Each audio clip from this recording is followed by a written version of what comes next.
what's that sound that you hear besides the lawnmowers that seem to fire up every time you and I get ready to record a podcast? Oh, wait.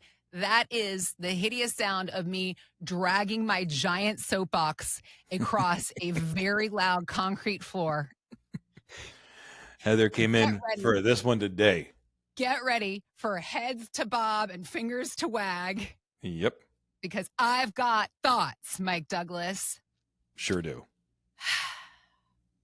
This is Mike Douglas, certified financial planner, also known as Michigan's retirement coach. I'm Heather Branch. Genuinely being here with, just questions, just trying to. Good intentions. Good intentions. I try to make you the bear to poke. I try to get you, get you on your soapbox. But today, it's my turn to get on the soapbox as a woman who is reading what I just read. And now, granted, we always talk about be careful what you read, be careful what you listen to. Yeah. But even if this statistic is a fraction of the truth, as far this as resonated with me quite a bit from what I see in the field, for sure. Okay. All right. Let's talk about it. The changing landscape of women and finances and the lack of financial support that us women are getting is alarming. Raise the flags up. Ladies, pay attention. Fellas, if you're listening to this and you have women in your life that you love so much, get them in on this conversation, because there was an op-ed on marketwatch.com talking about the changing landscape for women and finances. Here's some of what they found. One, nearly 45% of U.S. households, women earn equal or more than their husbands. Two, 40% of American businesses are owned by women. This is the big one that we really need to, I think we need to do a lot more conversations about this, Mike. By 2048, women are projected to inherit 80% of the $100 trillion that will be transferred in the Great Wealth Transfer. Women are going to inherit 80% of this. Meanwhile, we're not getting any kind of financial support, or we are, but not to the point that we need it. The financial advice that women are getting, if at all, it's outdated. Many advisors still operate under the assumption that it's the husband who makes the financial decisions in married couples. This study also says single women are basically just altogether ignored. So I want to ask you, what areas do you see commonly overlooked when it comes to women in finance and the planning process? And at your office at LifePlan Financial Design, how are you working to bridge this gap for the conversation of women and our financial futures? Well, let's start with kind of what got us here. Yeah. And so the average financial advisor, I think the last study I saw, is a 57-year-old man. Okay. So start with there. Okay. Also, they tend to work with people within 10 years of their age, either way. Okay. So they're working with people in their 60s, some in their 40s, but more so 50s and 60s, almost to 70. There is a generational difference in how things were handled. Okay. Now we're seeing it die off from what it used to be. I remember when I first got in the industry, the people that we had were in their 70s to 80s. Those people were born in the 30s. Right. And so as we come through with them, they're saying, oh, no, we got this certain family model, and it's 100% the old traditional model. And I'm not by any means discriminating the old model or the new model. We're just talking. We actually live the most old model, right? Like Kimberly stays home with the kids. We're a single income family. I handle the finances. Kimberly runs the home. Like, we run the most traditional old school model. Okay. That is not the right or wrong model. But I'm saying when I say these things, it comes from a place of that's what we're doing. Right. But so that's our older generation, our 80 and plus people. That's what they did. Mm-hmm. And then we saw kind of this shift towards people born maybe 10 years later, where the husband would control the retirement finances. The wife ran the home budget, which is interesting because now you say, well, I'll handle the bigger picture long-term thing. Mm-hmm. But your job is to make sure that the bills get paid and that we have money for groceries. And that was the start of the shift towards more female involvement in finances. Okay. And then as it continued to progress forward, then we saw more and more women who worked their full career. And so now as the clients come through and they're about 60 years old or so, extremely common to see dual income families. Yeah. And that's the shift. But if you think back to the clients that the advisor who's 57 to 60 worked with over the past 30 years, mm-hmm. It was the more traditional, the old school model, which is the husband handled the finances for retirement and the budget. So old dogs and new tricks, right? So they've spent 30 years with a conversation where there's a husband and a wife, and they've had the conversation seated like this. I'm talking to the husband. She doesn't even know what we're talking about. And so now we're starting to see the conversation become much more at least this. Okay. So that's one thing. Understand where, and again, I'm not trying to say it's right or wrong. I'm just saying that's where the advisor side comes from. Okay. We're also seeing an interesting thing with, I don't know how to describe it, but I feel like we're getting a lot of widows younger. Oh, really? Yeah. And it's just an interesting thing. And I can't say it across the board, but there are the laws and the rules that say that life expectancy for men and women is longer by about 3 to 4 years. But at the same time, if there's a husband and a wife, they both make it to 65. It's like a 60% probability that they make it to 80, and like a 40% chance that one of them makes it to 90. It'll probably be the woman, right? So with that being the case, we have to make sure that we're educating the other spouse, is the term we came up with in the office, because it felt like what happened was we had the dominant spouse for years who, and I say dominant, just financially dominant, who just handled all that. And the other spouse handled everything else. And when we would talk about finances, they may not even come to the appointment. They wouldn't want to talk about it. Or if they were there, they'd be doing something else, texting on their phone. And they just weren't paying attention. So we intentionally for years tried to build a model of the other spouse. What can we say in that meeting to engage them? Because that's the one that we're probably going to deal with after the one dies. Right. So there's multiple sides to that. Women are getting more and more educated and opportunistic with money, having the opportunity to earn, opportunity to save. And at the same time, we have a older, aging financial advisor industry that isn't talking to them. So that's a real issue. There's a chasm between what should be and what is. And we're trying to work on that. We are trying to do it. As you see the newer age of financial advisors come in, I'm 41. I'm not the youngest and I'm not the oldest. I'm kind of right in the middle. Yeah. I'm dealing with a lot of widows. And actually, we've dealt with this very seriously this year. We've had a couple friends that we've lost that are not my age, but in young 50s, and good friends of ours. And seeing what their wives are dealing with now to go through it, it's really re-engaged us in that conversation of, do they both understand? Do they both get it?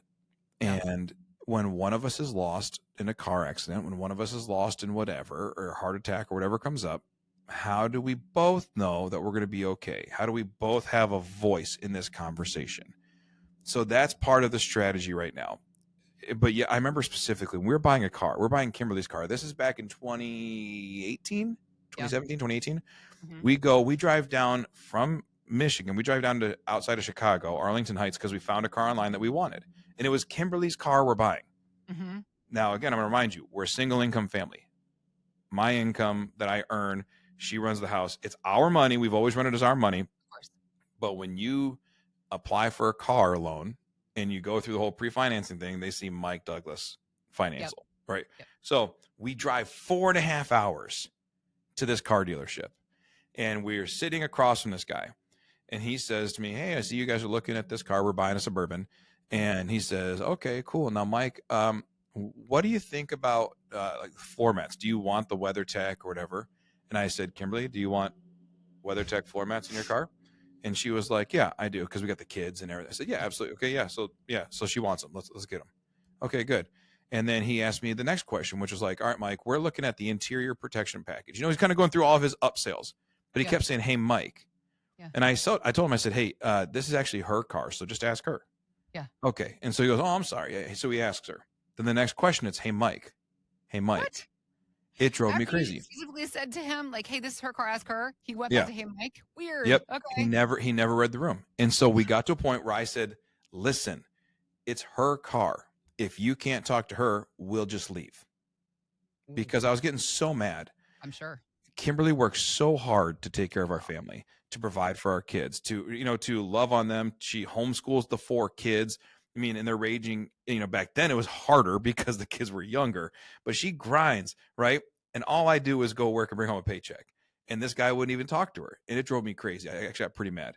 But then he adjusted, calibrated, and closed his sale, right? But and he was probably 45, 50. He's not an old guy. Mm-hmm. Right? I say that now as a 41-year-old. He was a very young, average middle-aged guy. Just a But whippersnapper. yeah, but it just drove me crazy. And I felt so, and so I remember in that moment, I was like, we will never talk that way to clients or No. prospects Yeah. Yeah. because she felt invalidated. We're literally here to buy her car. Yeah. And that guy was talking to the guy who was signing. That's it. That's a frustrating feeling. Mm-hmm. Um, Women have longevity on their side. Mm-hmm. They will most likely outlive their male counterpart. They will be the inheritor of all this money. Like that stat said, and by 2048, women are projected to inherit 80% of the $100 trillion great wealth transfer. Yeah. That's an $80 trillion industry. So if there's any financial It's advisors apparently, watching, according to this, like untapped. yeah, if you're a financial advisor watching, don't be stupid. Start marketing to women Yeah. because they will have the money.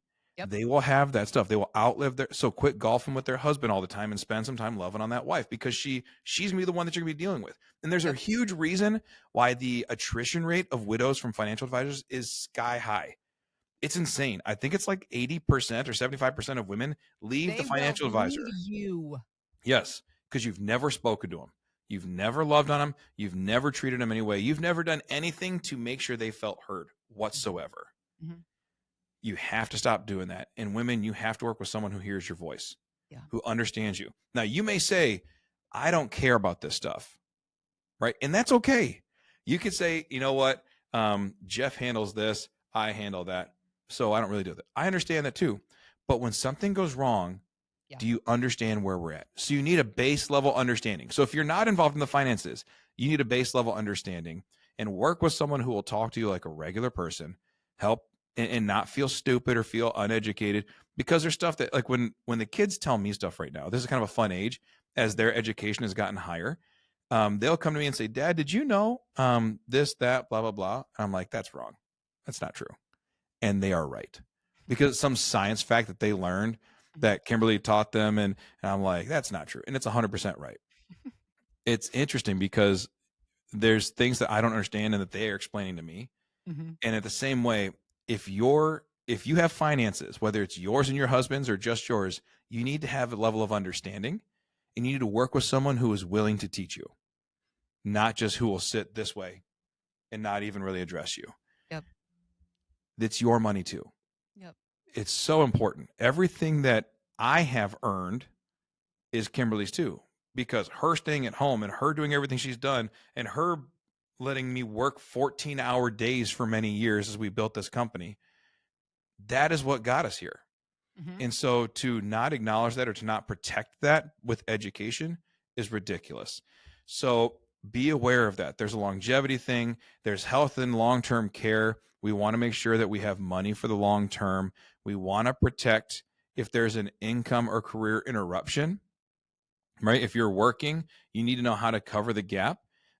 If you step out for caregiving, what's interesting is we a lot of times we talk about and you hear things about, well, here's the thing: when you hire a woman at a younger age, there's a chance she's going to have kids and need time off, and you can't discriminate based on that, but it does factor into hiring decisions.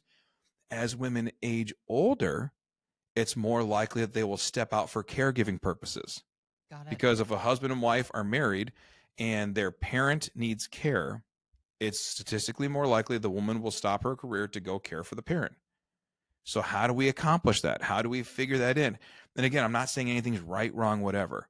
But Right. whatever your situation is, if you're a stay-at-home wife, homeschooler, not homeschooler, whatever you do, then we need a plan to make sure you understand your finances and move forward. If you're a dual income family and you're both working, we need a plan to make sure that you understand your finances. If the husband dies, if the wife dies, whatever, it's a family thing. So Yeah. we need to make sure we're prepared and understand that. If you're single, what do your tax rates look like? What do your brackets look like? If you've been through a divorce, how do we navigate that? If I'm a widow, all these scenarios, it's just about understanding and working with someone who understands you, who gets it, and who will talk to you, right? That's the most frustrating thing. And I can't say that enough. What Kimberly and I went through I should just say what Kimberly and I went through because I just got ticked off about it. But she was the one who was actually being belittled, right? Mm-hmm. What she went through in that moment changed the way we do everything. Mm. Now, when we bought our house, right? We always I make sure, because for a long time I was like, listen, it's just faster for me to DocuSign stuff and just get it through. Yeah. So don't worry about it. Now, everything. She's on everything. Why? Got it. Because she needs to feel validated. She needs to feel heard, because what she does is just as important, actually probably more important than what I do. So if you are a woman who wants to understand, if you're a woman, I'm not saying it that way, but woman, listen, I'm going to say it for you. Woman, listen. Yes. Work with someone who hears you. Yeah. Learn from someone who hears you. There's ways you can grow, you can learn. If you need help with something, or if you need to feel heard, please feel free to reach out to us. You can, reach us at michigansretirementcoach.com. You can give us a call, and we can help out, 517-323-7526. Or just subscribe to this page. Just follow this information. We care about you. We know that you are who you are. We hear you, and we want to give you a voice in your financial future. So your voice matters. Don't settle for being a passenger in your financial plan when you can be the driver, or you probably will end up being the driver at some point. The future of wealth is pretty heavily female, is what we're seeing from these stats. And the time to get caught up on your planning is actually coming right now. It's the reality. So let's make sure we have a plan for you to be successful in the future. Yeah. michigansretirementcoach.com. That's the website where you can connect to Mike and his team if you are ready to begin the conversation, or perhaps you're realizing that there is an advisor of some sort in your life that is not paying the attention to you that you would like, or if you're a man listening to this, that advisor is not paying attention to your wife or your partner the way that you would like. Maybe it's time to make a switch, get a second opinion on how to plan moving forward, because ladies, it's going to be us. It sounds like managing all this stuff. So might as well give ourselves some information. And can I insert something here too? Yeah. So for a long time, I thought I was doing Kimberly a favor by just handling stuff. Yep. Right. It's a well-hearted jerk move. Right. And so I was like, oh, I'll just take care of it so she doesn't have to worry about it, so she can do her thing. And because I love her so much, I don't want her to be burdened by this. Right. Yep. That was the actual thought. There was no chauvinism in it, right? But you're creating future burdens for her. It's a future burden. And as we've lost a couple friends this summer, and it's been really hard because we've had some friends die, and Kimberly says, what would I do? Mm-hmm. So and I'm like, it stinks that she's having to have that rude awakening, but I do think it happens to a lot of women. Or they're in a case where they've become a widow and they realize they don't even know what to do. And now they have to go through all those emotions and figure out the plan. And they have to deal with the stress of figuring out. Or maybe their husband was a DIYer. They don't even have a person to call. That's another thing that I think that happens to a lot of women. So ladies, so men don't speak, don't shut her out to do her a favor. Right? It's not doing her a favor. Nope. Help her, bring her, engage her in the process. Absolutely. Yeah. Ladies, take action. Fellas, everybody take action. Financial planning is for everyone. Do something. Do something. Do it. Again, we've got links posted in the show notes if you want to click there to get to Mike's website. Let's get started on this conversation. Again, it's michigansretirementcoach.com.